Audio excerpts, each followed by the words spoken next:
বিস্মি রব্বিকাল্লাযী, তোমার প্রতিপালকের নামে, খলাক, যিনি তোমাকে সৃষ্টি করেছেন। ইকরা বিস্মি রব্বিকাল্লাযী খলাক, পড়ো তোমার প্রতিপালকের নামে যিনি সৃষ্টি করেছেন। খলাকাল ইনসানা মিন আলাক, যিনি সৃষ্টি করেছেন মানুষকে জমাট বাঁধা রক্ত পিণ্ড হতে। ইকরা, পড়ো। ওয়া রব্বুকাল আকরাম, তোমার প্রতিপালক সম্মানিত। আল্লাযী আল্লামা বিল কলম, যিনি মানুষকে কলম দ্বারা শিক্ষা দিয়েছেন। আল্লামাল ইনসানা মা লাম ইয়ালাম, তিনি শিক্ষা দিয়েছেন মানুষ যা জানতো না। পবিত্র কোরআনে এই 4টি আয়াত আল্লাহ সুবহানাহু ওয়া তাআলা সর্বপ্রথমে আমাদের নবী মুহাম্মদ সাল্লাল্লাহু আলাইহি সাল্লামের উপরে নাজিল করেছিল। যখন জিবরাইল এসে বললেন যে মুহাম্মদ আপনি পড়ুন, তখন মুহাম্মদ বলছে আমি পড়তে জানি না। এই জন্য নবী মুহাম্মদকে বলা হয় নিরক্ষর নবী, তিনি আলিফ বা চিনতে জানতেন না। জিবরাইল যখন এসে তাকে বললেন আপনি পড়ুন, তখন নবী বলছে আমি পড়তে পারি না। তখন তাকে চেপে ধরা হলো, তখন তিনি এই আয়াতগুলো শিখলেন। তার সর্বপ্রথমে যে শব্দটি শিখেছিলেন সেটা হচ্ছে পড়তে হবে।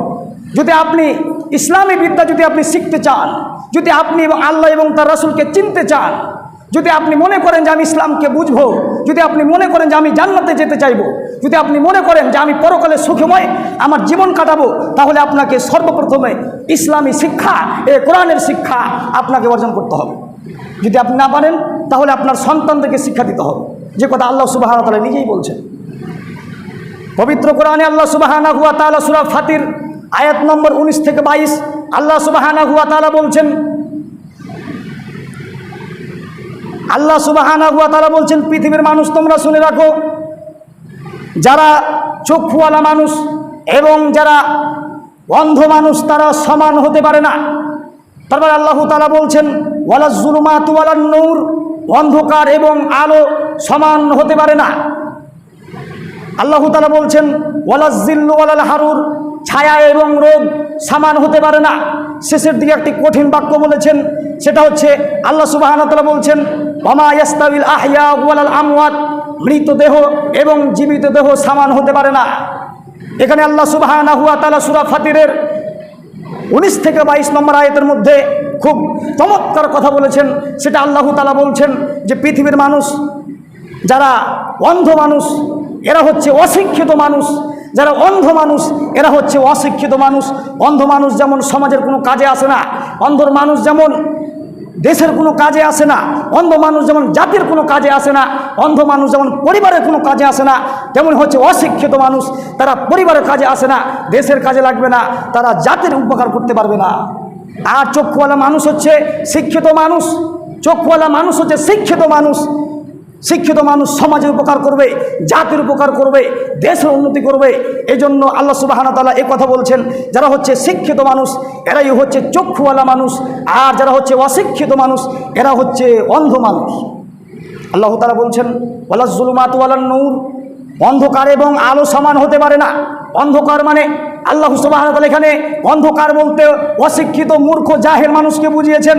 যারা অশিক্ষিত মানুষ এরা হচ্ছে অন্ধকারের মতো, আর যারা শিক্ষিত মানুষ এরাই হচ্ছে আলোর মতো।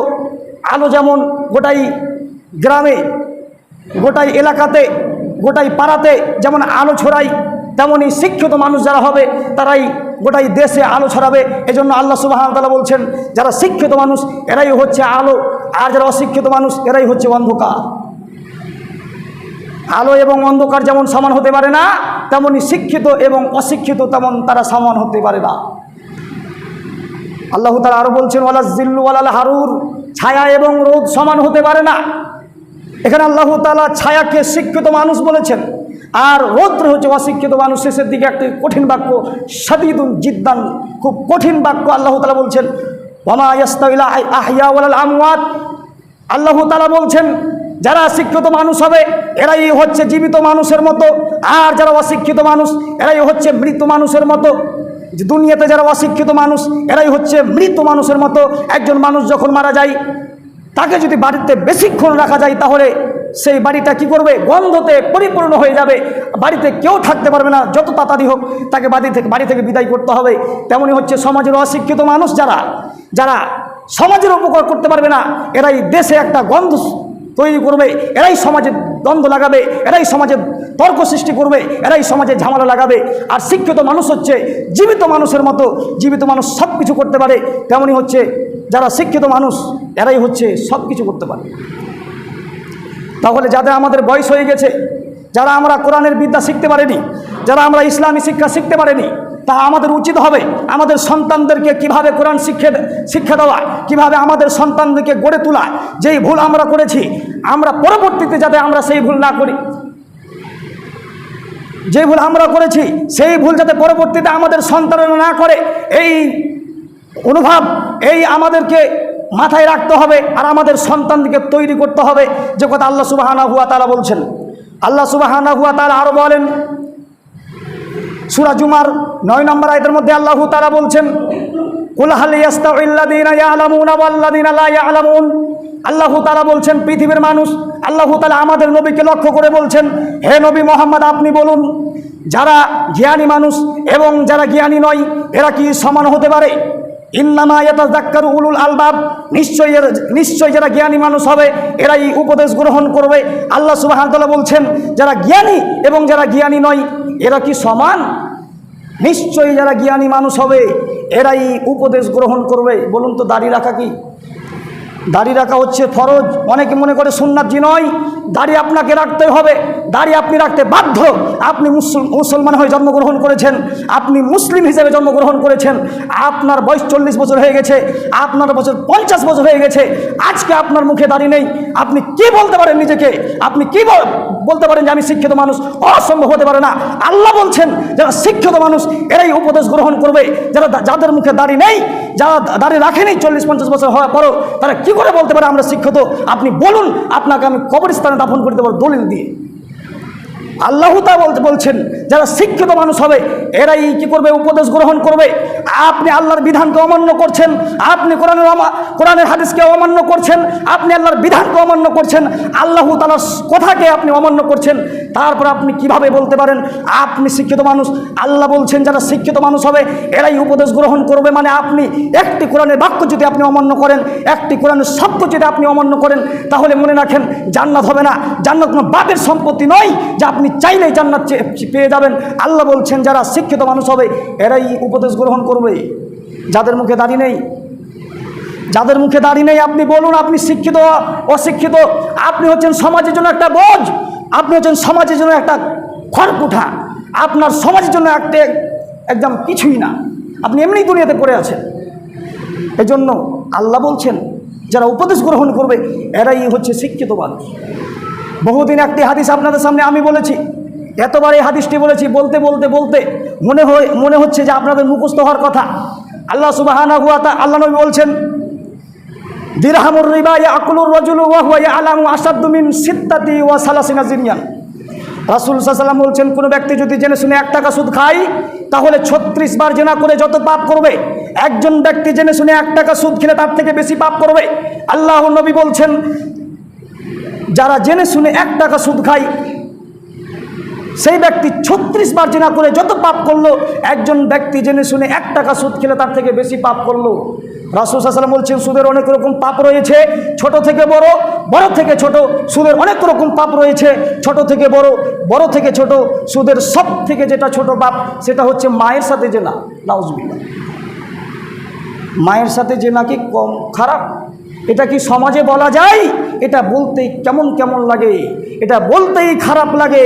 তারপরও মানুষ কত অমানুষ হলে এই বাক্য শোনার পরও সুদ খেতে পারে, মানুষ কত নির্লজ্জ হলে এই বাক্য শোনার পরও সুদ খেতে পারে, মানুষ কত খারাপ হলে এই বাক্য শোনার পরও সুদ খেতে পারে, মানুষ কত অশিক্ষিত হলে এই বাক্য শোনার পরও সুদ খেতে পারে, মানুষ কত গান্ড মূর্খ হলে এই বাক্য শোনার পরও সুদ খেতে পারে, মানুষের মাথায় কত গোবর থাকলে এই বাক্য শোনার পরও সুদ খেতে পারে। যে সুদের সব থেকে ছোট পাপ যে মায়ের সাথে জেনা, এটা কি সাধারণ কথা? আল্লাহর নবী বলছেন আল্লাহ তাআলা বলছেন ইন্নামা ইয়াতাযাক্কারু উলুল আলবাব, নিশ্চয়ই যারা জ্ঞানী মানুষ হবে এরাই উপদেশ গ্রহণ করবে। বলুন, আপনার বাড়িতে আজও বন্ধন লোন ঢোকা রয়েছে, আপনি আজকে কিস্তি চালাচ্ছেন, আজকে আপনার বাড়িতে সুদের লেনদেন চলছে, বলুন আপনি শিক্ষিত না অশিক্ষিত? আল্লাহ বলছেন যারা শিক্ষিত মানুষ হবে এরাই উপদেশ গ্রহণ করবে।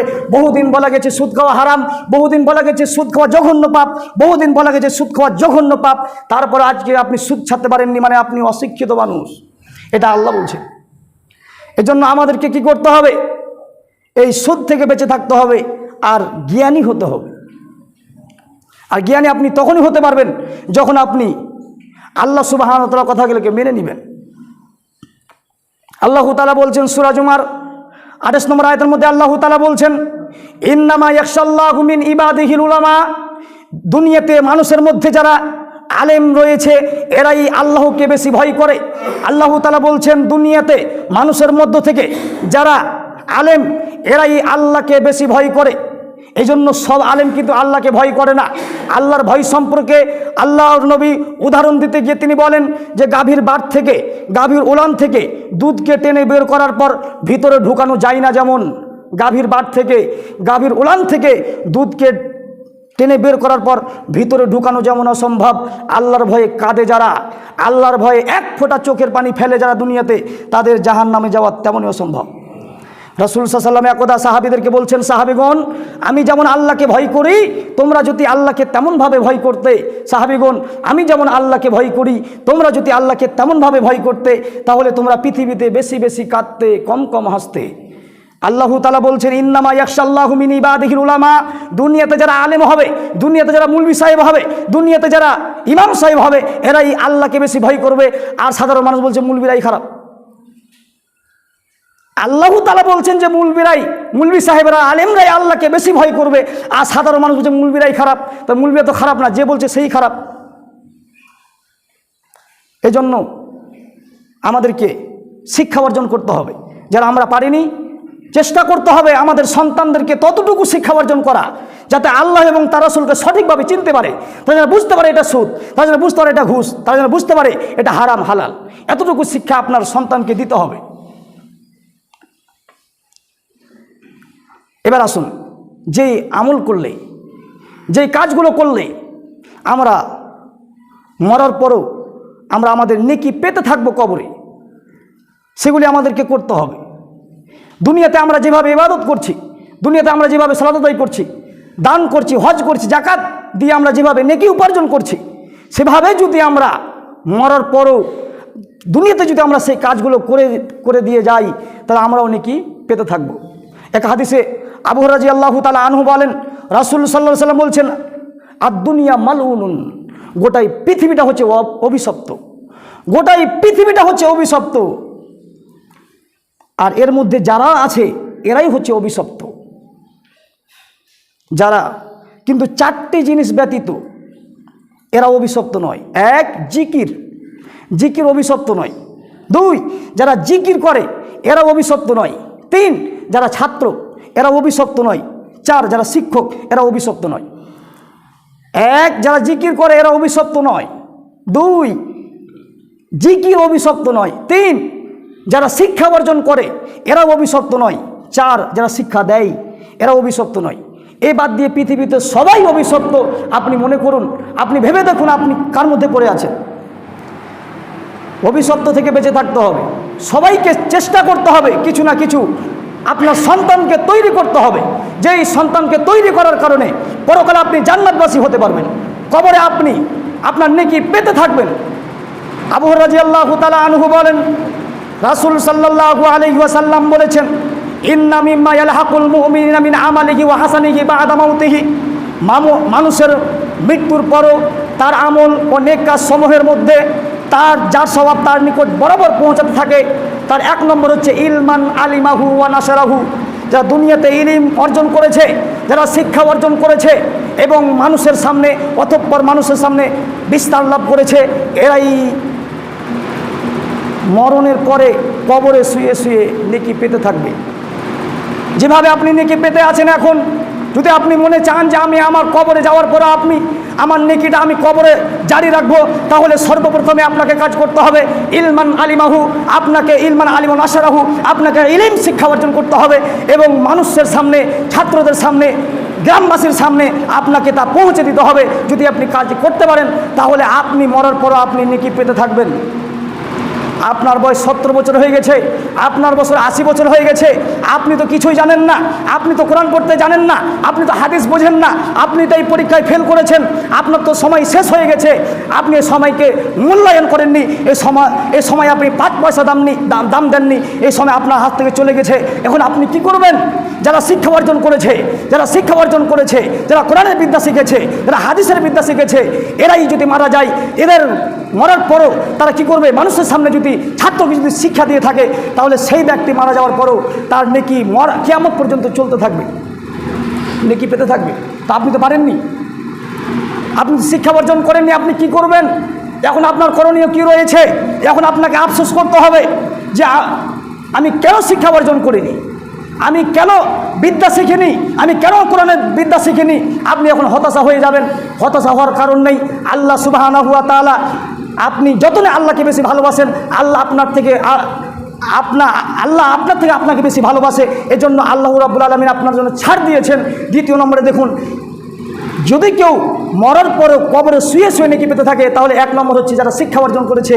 এটা যদি আপনি না পারেন তাহলে আপনার জন্য সুযোগ রয়েছে। রাসূল সাল্লাল্লাহু আলাইহি ওয়াসাল্লাম বলছেন, ওয়ালাদান সলিহান তারকাহু, দুনিয়াতে যারা সৎ সন্তান রেখে যাবে, এরাই মরার পরে কবরে শুয়ে শুয়ে তাদের নেকি পেতে থাকবে। দুনিয়াতে যারা সন্তান দুনিয়াতে রেখে যাবে, এরাই তা কবরে শুয়ে শুয়ে তাদের নেকি পেতে থাকবে। আপনি বলুন বুকে হাত দিয়ে যে আমার সন্তান সৎ। যদি আপনাকে প্রশ্ন করা হয় আপনার সন্তান কি করে, তো আপনি বলবেন মদ খায়। আপনাকে যদি বলা হয় আপনার সন্তান কি করে, আপনি বলবেন জুয়া খেলে। যদি আপনাকে বলা হয় আপনার সন্তানের বয়স কত, আপনি বলবেন 10 বছর, 15 বছর, 20 বছর হয়ে গেছে। যদি আপনাকে প্রশ্ন করা হয় আপনার সন্তান কি সালাত আদায় করে, আপনি বলবেন না, করে না। আমার সন্তান আমার কথা শুনে না, বাপ মায়ের কথা শুনে না, আপনি বলবেন শুনে না।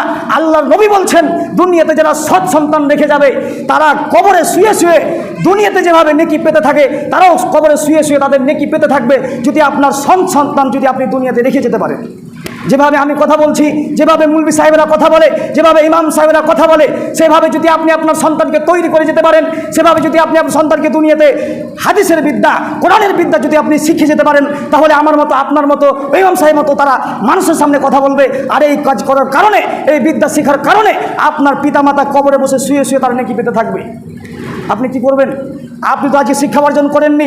আমাদের গ্রামে কতজন লোক রয়েছে? 80 ঘর লোক রয়েছে, তার মধ্যে 5 ওয়াক্ত সালাতের মধ্যে 5 জন 10 জন হচ্ছে। তো আপনি যে ভুল করেছেন, আপনি তো নিজেই শিক্ষা অর্জন করেননি, আপনি তো বাঁচবেন না। তো আপনার এটাও মাথায় হলো না, আপনি এত অশিক্ষিত হয়ে গেছেন যে আমার সন্তানকে সঠিকভাবে পড়াতে হবে। আপনি এখানে মসজিদে মাদ্রাসা খুলে রেখেছেন, তারপরেও ছাত্রদেরকে পাঠাচ্ছেন না, তারপরেও ছাত্রদেরকে গাইড দিয়ে আপনি পড়াচ্ছেন। আপনি কি মনে করছেন যে আমি জান্নাত এমনি চলে যাব? আল্লাহ নবী বলছেন, দুনিয়াতে যারা সৎ সন্তান দুনিয়াতে যারা রেখে যাবে, এরাই মরার পরে পরে তারা তাদের নেকি পেতে থাকবে। আপনাকে কি করতে হবে? উচ্চমানের প্রতিষ্ঠান আপনাকে করতে হবে, যে করে হোক আপনাকে ভালো শিক্ষা আপনাকে অর্জন করাতে হবে। যদি আপনি আপনার সন্তানকে সঠিকভাবে ভালো সন্তান যদি আপনি দুনিয়াতে রেখে যেতে না পারেন, তাহলে যার সন্তানকে সে মানুষ করেছে তারাই নেকি পেতে থাকবে, আর আপনাকে শুধু পিটাবে ফেরেশতারা। রাসূল সাল্লাল্লাহু আলাইহি ওয়াসাল্লাম আরও বলছেন, ওয়া মুসাহাফান ওয়াররাসাহু, দুনিয়াতে যারা কোরআন রেখে গেছে মিরাস রূপে, তারাও তাদের নেকি পেতে থাকবে কবরে শুয়ে শুয়ে। কোরআন আপনি 200 টাকা 250 টাকা দিয়ে একটা কোরআন দান করে দিলেন, আর সেই কোরআন আপনি মসজিদের টাকে রেখে দিয়ে বছর বছর চলে যায়, কেউ করে না, সেইটা কোরআন রাখা হবে না। মানে আপনাকে এমনভাবে আপনার সন্তানকে শিক্ষা দিতে হবে, আর সেই সন্তান আপনার কি করবে? সাধারণ মানুষের সামনে কোরআন এবং কথা বলবে, সেই নাকি তারা পেতে থাকবে। এটাই হচ্ছে কোরআনকে মিরাস রূপে রেখে যাওয়া। 1 নম্বর, আপনাকে শিক্ষা অর্জন করতে হবে। যদি আপনি সেটা না পারেন, দ্বিতীয় নম্বর হচ্ছে আপনার সন্তানকে সৎ সন্তান করে গড়ে তুলতে হবে। তারাই আপনার জন্য দোয়া করবে, তারাই আপনি মারা যাওয়ার পর তারা আপনার জন্য দান করবে, তারাই আপনার জন্য দোয়া করবে। আর এই দোয়া করার কারণে আপনি জান্নাতি হতে পারবেন, কবরে শুয়ে শুয়ে আপনি নেকি পেতে থাকবেন। 3 নম্বর হচ্ছে কোরআন মিরাস রূপে রেখে যেতে হবে।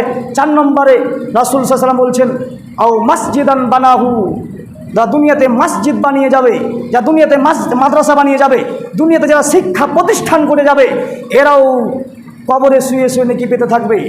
1 নম্বর আপনি ভুল করেছেন, আপনি নিজে শিক্ষা অর্জন করেননি। 2 আপনি আপনার সন্তানকে সঠিক শিক্ষা দেননি। তো আপনি 4 নম্বর আপনি ভুল করবেন না, কখনো আপনি দান করতে পিছু করবেন না, কখনো আপনি প্রতিষ্ঠান করতে আপনি নিজেকে দূরে রাখবেন না। অবশ্যই এখানে সন্তানদেরকে সঠিকভাবে পাঠাতে হবে, তাদেরকে চাপ দিয়ে তাদেরকে পাঠাতে হবে। যদি যেভাবে আমি পড়াচ্ছি এই মসজিদে সেভাবে যদি ছাত্র আসতে থাকে, তাহলে একজন ছাত্র বা একজন ছাত্রীকে 3 বছরের মধ্যে হিফজ কমপ্লিট করা যাবে ইনশাআল্লাহ, কোনো ব্যাপারই না। আমরা এতদিন পড়েছি, আমরা সিস্টেম জানতাম না যে ছাত্রদের কীভাবে মানুষ করা যায়, ছাত্রদেরকে কীভাবে উচ্চমানের শিক্ষা, আমরা যতটুকু শিখেছি ততটুকু কীভাবে তাদেরকে শেখানো যায় আমাদের টেকনিক খুব ভালোভাবে জানা আছে। যেভাবে যে কোনো ছাত্রছাত্রী যদি 3 বছর ভালোভাবে পড়তে থাকে, তাহলে তাদেরকে হিফজ করা একেবারেই সহজ। 3 বছরের মধ্যে কোনো ব্যাপারই না। এই গ্রাম থেকে, এই মসজিদ থেকে একজন ভালো ছাত্র কোরআন হিফজ করে বের হতে পারে। এই মসজিদ থেকে একজন ভালো ছাত্রী কোরআন মুখস্থ করে বের হতে পারে, কোনো ব্যাপারই না। তা আপনাদেরকে সঠিক হতে হবে, আপনাদের সন্তানকে ঠিকভাবে গাইড সহকারে চাপ দিয়ে তাদেরকে পাঠাতে হবে। আর কিছু কিছু মানুষ বলছে যে আমার সন্তানকে মেরো না। বেটা, এই যে কথা বললেন আপনি, এই কারণে আপনি শিরিক করে ফেললেন। আপনি কি জানেন যে ভালোবাসার মধ্যেও শিরিক রয়েছে? আপনি কি জানেন আনুগত্যের মধ্যেও শিরিক রয়েছে? আপনি কি জানেন যে ভয়ের মধ্যেও শিরিক রয়েছে? সব থেকে ভয় করতে হয় আল্লাহ সুবহানাহু ওয়া তাআলাকে। আল্লাহকে বাদ দিয়ে যদি আপনি অন্য কাউকে ভয় করেন, তাহলে সেই ভয়ের মধ্যে শিরিক হবে। সব থেকে ভালোবাসতে হবে আল্লাহ সুবহানাহু ওয়া তাআলাকে। আল্লাহকে বাদ দিয়ে, আল্লাহ রাসূলকে বাদ দিয়ে যদি আপনি আপনার সন্তানকে ভালোবাসেন, আপনি যে বলছেন যে আপনি কোরআনের শিক্ষা দেওয়ার কারণে আপনি আপনার ছেলেকে মারতে বারণ করছেন, এই যে আপনি মারতে বারণ করলেন, মানে আপনি দরদ আল্লাহ থেকে আপনার সন্তানকে বেশি দেখালেন, এটাই শিরিক হয়ে গেল। আর এই শিরিক আল্লাহ রাব্বুল কোনোদিন ক্ষমা করবেন না। এই জন্য শিক্ষা দেওয়ার ক্ষেত্রে কোনোদিন সন্তানদেরকে পিছু করবেন না, শিক্ষা দেওয়ার ক্ষেত্রে কোনোদিন সন্তানদেরকে মায়া করবেন না, শিক্ষা দেওয়ার ক্ষেত্রে কোনোদিন সন্তানকে দরদ দেখাবেন না। যতক্ষণ পর্যন্ত আপনার সন্তান সুশিক্ষিত হয়ে গড়ে না তুলতে পারছেন, ততক্ষণ পর্যন্ত মরার পরে আপনি শান্তি পাবেন না, শুধু আপনাকে পীড়ন খেতে হবে। তাহলে সন্তানকে সঠিকভাবে আপনাকে পাঠাতে হবে, সঠিকভাবে তাদেরকে শিক্ষা অর্জন করার আপনাকে চেষ্টা করতে হবে। আমি যে ভুল করেছি, আমি আর ভুল করতে চাই না, এই অনুভব আপনার মধ্যে থাকতে হবে। তাহলে আপনি আপনার সন্তানকে সঠিকভাবে মানুষ করতে পারবেন। ইহকালে নয়, ইহকালে সম্মান হবে, পরকালে আপনি জান্নাতবাসী হতে পারবেন। আর শিক্ষা অর্জন করার জন্য এই শিক্ষা ভালো প্রতিষ্ঠান গড়ে তুলতে হবে আমাদের সবাইকে। এই জন্য বলছে আও মসজিদান বানাহু, যা দুনিয়াতে মসজিদ বানিয়ে যাবে, দুনিয়াতে যারা মাদ্রাসা বানিয়ে যাবে, দুনিয়াতে যারা শিক্ষা প্রতিষ্ঠান করে যাবে, এরাই কি করবে? এরাই মরার পরও তারা কি করবে? শুয়ে শুয়ে নাকি পেতে থাকবে। তার 4 নম্বরে যারা মুসাফিরখানা তৈরি করবে, তারাও নাকি পেতে থাকবে। 5 নম্বর যারা কোনো কল, কোনো উজুখানা, কোনো গাছ, কোনো টিউবওয়েল পুঁতে যাবে দুনিয়াতে, এরাও কবরে শুয়ে শুয়ে নাকি পেতে থাকবে। তারপরে রাসূল সাল্লাল্লাহু আলাইহি ওয়াসাল্লাম বলছেন, দুনিয়াতে যারা দান করবে, আপনি দান করে কখনো করবেন না। জীবিত অবস্থায় আপনার জীবন যতদিন রয়েছে ততদিন পর্যন্ত আপনাকে দান করতে হবে। অন্য হাদিসে রাসূল সাল্লাল্লাহু আলাইহি ওয়াসাল্লাম বলেন, সাবাআতুন ইউযিল্লুহুমুল্লাহু তাআলা ফি যিল্লি ইয়াওমান লা যিল্লা ইল্লা যিল্লুহু। কিয়ামতের মাঠে আল্লাহ সুবহানাহু ওয়া তাআলা 7 শ্রেণীর মানুষকে তার আরশের ছায়া তলে ছায়া দিবেন, যেদিন আল্লাহর ছায়া ব্যতীত পৃথিবীর কোনো ছায়া থাকবে না, যেদিন আল্লাহর ছায়া ব্যতীত পৃথিবীর কোনো ছায়া থাকবে না, যেদিন মানুষ একটুকু ছায়ার জন্য ছুটাছুটি লাগিয়ে দিবে, যেদিন মানুষ সামান্য ছায়ার জন্য দৌড়াদৌড়ি লাগিয়ে দিবে, সেদিন আল্লাহ রাব্বুল আলামিন 7 শ্রেণীর ব্যক্তিকে তার আরশের ছায়া তলে ছায়া দিবেন। তাদের মধ্যে এক শ্রেণীর ব্যক্তি হচ্ছে ওয়ারাজুলুন তাসাদ্দাকা বিসাদাকাতিন ফাআখফাহা হাত্তা লা তা'লামা শিমালুহু মা তুনফিকু ইয়ামিনু। যে ব্যক্তি গোপনে দান করলো, এমনকি তার বাম হাত বুঝতে পারলো না, তার ডান হাত থেকে দান করলো, এই ব্যক্তিরাই কিয়ামতের মাঠে আরশের ছায়া তলে ছায়া পাবেন। তাহলে যতদিন আপনার জীবন রয়েছে, যতদিন আপনার হাতে সম্পদ রয়েছে, যতদিন আপনার হাতে টাকা পয়সা রয়েছে, ততদিন আপনাকে দান করতে হবে। এই দান করার কারণে আপনি কবরে শুয়ে শুয়ে নাকি পেতে থাকবেন সাদকায়ে জারিয়া হিসাবে। আপনি মনে করছেন যে আমি আমার সন্তানকে সমস্ত জমি জায়গা রেখে দিয়ে তারা আমার জন্য দান করবে, অসম্ভব হতে পারে না। আপনি আপনার পিতার জন্য, আপনি আপনার মায়ের জন্য, আপনি আপনার ভাইয়ের জন্য দান করেননি, আপনি কি করে ভাবতে পারেন যে আপনার সন্তান আপনার জন্য দান করবে? অসম্ভব হতে পারে না। যতদিন আপনার হাতে হায়াত রয়েছে, আপনার টাকা পয়সা রয়েছে, যতদিন আপনার সম্পদ রয়েছে, ততদিন আপনাকে নিজের দান নিজে করে যেতে হবে। তাহলে আপনি মরার পরে আপনি এই শুয়ে শুয়ে নাকি পেতে থাকবেন। আল্লাহ সুবহানাহু ওয়া তাআলা এই 6টি কথা আপনাকে আমি আরেকবার স্মরণ করিয়ে দিই। 1 নম্বর হচ্ছে নিজে শিক্ষা অর্জন করতে হবে। 2 না পারলে সন্তানকে সঠিক শিক্ষা দিতে হবে। 3 নম্বর হচ্ছে মিরাস রূপে কোরআন লিখে যেতে হবে। মানে কি, আপনার সন্তানকে ওভাবেই শিক্ষা দিতে হবে যারা আমাদের মতো মৌলভী সাহেবদের মতো আর আলেমদের মতো কথা বলবে। 4 নম্বর হচ্ছে মসজিদ মাদ্রাসা তৈরি করে যেতে হবে। না পারলেও মুসাফিরখানা, না পারলেও কল কোনো উজুখানা কোনো এরা তৈরি করে দিতে হবে, না পারলেও দান করতে হবে। এ করার কারণে আপনি কবরে শুয়ে শুয়ে নেকি পেতে থাকবেন। আল্লাহ সুবহানাহু ওয়া তাআলা সমস্ত মানুষকে, সমস্ত মুসলমানদেরকে কথাগুলো মানার বুঝার থেকে তৌফিক দান করুক, মানার তৌফিক দান করুক। সে আল্লাহুম্মা আমিন। এখান থেকে আমার সংক্ষিপ্ত বক্তব্য সমাপ্তি করছি। ওয়ামা আলাইনা ইল্লাল বালাগ। বিসমিল্লাহির রহমানির রহিম। ইয়া আইয়ুহাল্লাযীনা আমানু ইযা নুদিয়া লিস-সালাতি মিন ইয়াউমিল জুমআতি ফাসাউ ইলা যিকরিল্লাহি ওয়া যারুল বাই' যালিকুম খায়রুল লাকুম ইন কুনতুম তা'লামুন। ফাইদা কুজিয়াতিস সালাতু ফান্তাসিরু ফিল আরদি ওয়াবতাগু মিন ফাজলিল্লাহ ওয়াজকুরুল্লাহ কাসীরান লাআল্লাকুম তুফলিহুন। ওয়া ইযা রাআউ তিজারাতান আও লাহইন ফাযু ইলাইহা ওয়া তারাকুকা কাইমা কুল মা ইনদাল্লাহি খায়রুম মিনাল লাহবি ওয়া মিনাত তিজারাতিন ওয়াল্লাহু খায়রুর রাযিকিন। আল্লাহুম্মা সাল্লি আলা মুহাম্মাদ ওয়া মুহাম্মাদ কামা সাল্লাইতা আলা ইব্রাহিমা ওয়া আলা আলি ইব্রাহিমা ইন্নাকা হামিদুম মাজিদ। আল্লাহুম্মা বারিক আলা মুহাম্মাদ ওয়া মুহাম্মাদ কামা বারাকতা আলা ইব্রাহিমা ওয়া আলা আলি ইব্রাহিমা ইন্নাকা হামিদুম মাজিদ। আসসালামু আলাইকুম ওয়া রাহমাতুল্লাহ।